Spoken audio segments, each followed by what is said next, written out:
initially, I didn't know what really, to be honest with you, what to expect. I know that there's some very good players and those that have really been iconic for the team that are up in the rafters, and to be able to be included as a permanent name amongst those individuals is great. As with many of us, we can think of others who are just as deserving, if not more. And I'm just honored that the team took the time to show that appreciation for me, and I accept it on behalf of the other alumni as well as our fans. Do you remember where you were when you got the call, what you were doing? Well, I was actually on set with Dan Miller doing a pregame segment, and that's when Rod Wood joined us on the set, and he was going to mention, I knew Alex Karras and Roger Brown were going into the ring, or the pride of the Lions, and he said there's also a third guy on the set, and it just kind of went over my head a little bit because I'm looked over at Dan, and I didn't really think about me, and I was like, maybe Lomas or somebody's going to join us on the set, and then all of a sudden he mentioned it was me, and it was very surprising. But again, it's something that I accept, and do I feel that I deserve it? Absolutely. But like I said, I think that it's a team sport, and there's a lot of guys and a lot of people who poured themselves into my career that made this happen. For those who didn't see you play, what was your trademark, or what was your style? My trademark, if I had one, was always the fade. It was always wanting to keep a defender close. You know, a lot of people look at my film and you'll never see me break away from guys. I like to know where they are because I can maneuver, I could position them in a way that will allow me to have greater success, and it would actually keep them pretty occupied. So I always wanted the fade route in the end zone, in the red zone, but then out in the open field, just going downfield, whether it's one-on-one or against multiple defenders. And I enjoyed blocking. I came out of the University of Virginia, and we had to block. We had some really good running backs in my day at Virginia, and then coming here with a tremendous talent like Barry Sanders meant you didn't take plays off. Yeah, did I get tired? Yes. The plays I wanted to not go as fast? Yes. But when you know you have a person as talented as he is in the backfield, you can't take plays off.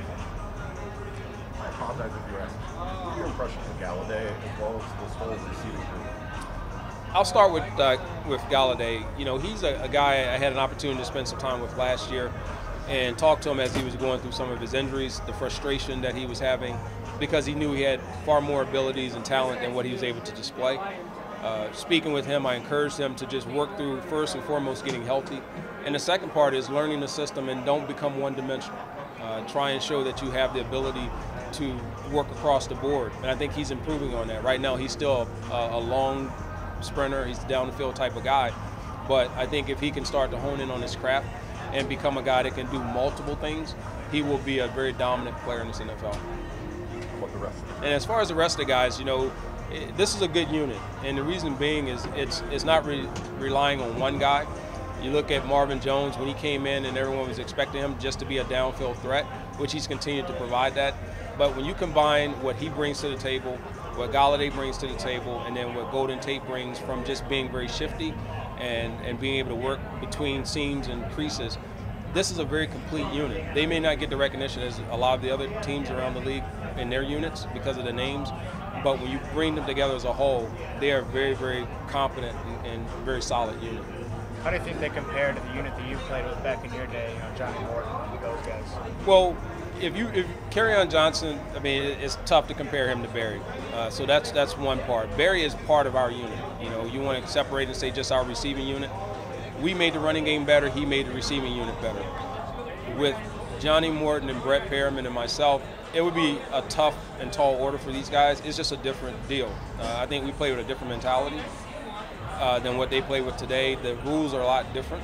So there was a different type of toughness, and not to say these guys aren't, but you had to contend with.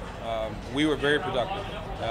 I would challenge myself and Brett Perriman and Johnny Morton against any unit in terms of production and output. They're very good. They're solid.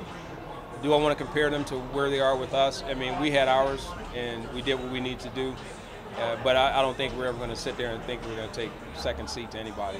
I mean, to be honest, even though we were, in my opinion, the greatest show on turf, with Barry, myself, Johnny, Brett, but that name went to someone else, another team.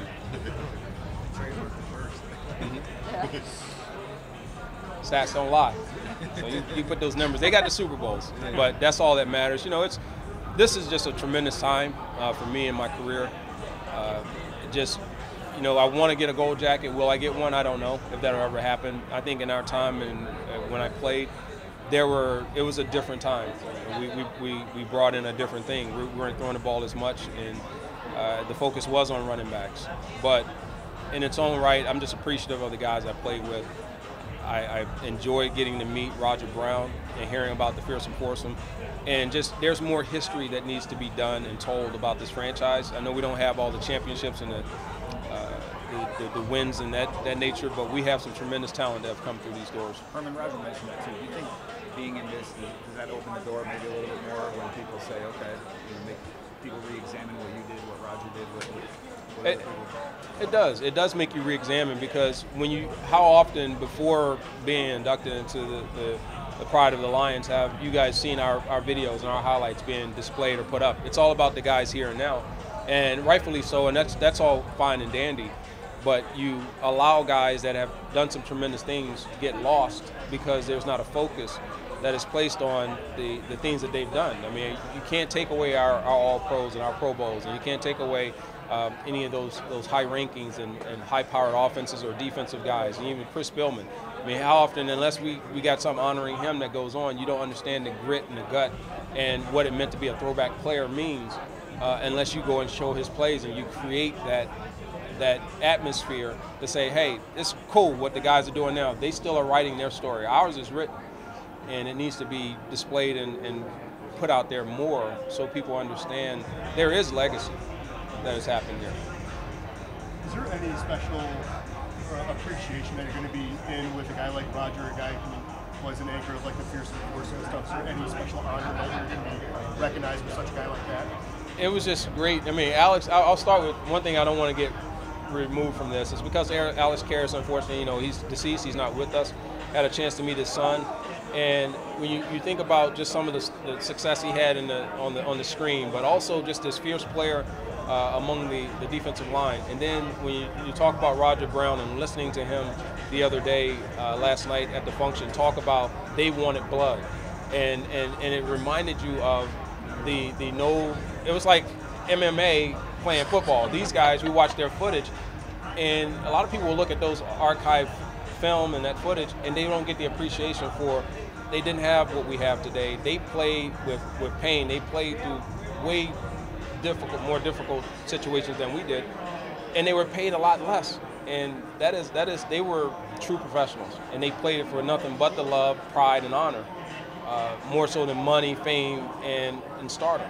So it was great to listen to him, and it put everything in perspective for me in terms of looking at back over my career and just really truly having an appreciation for having the ability to play this sport. Just a couple more for Herman. Anybody else?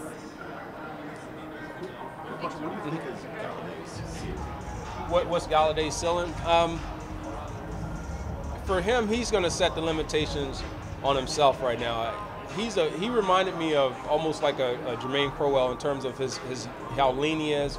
He's tall, but he has straight ahead speed, and he has that upper body strength. If he can again hone in the craft and say, you know what, it's not just going to be the deeper passes. I got to learn how to just catch the shorter ones, break tackles, make plays when plays aren't there, and just be dependable. He could turn out to be one of the great ones, and I don't say that lightly. Obviously, that chapter and those chapters have to be written through his play, but he has all the physical attributes in today's NFL, and what you look at a prototypical dominant wide receiver, he has the ability to have that. You guys all set? Thank you, Roger. Congratulations.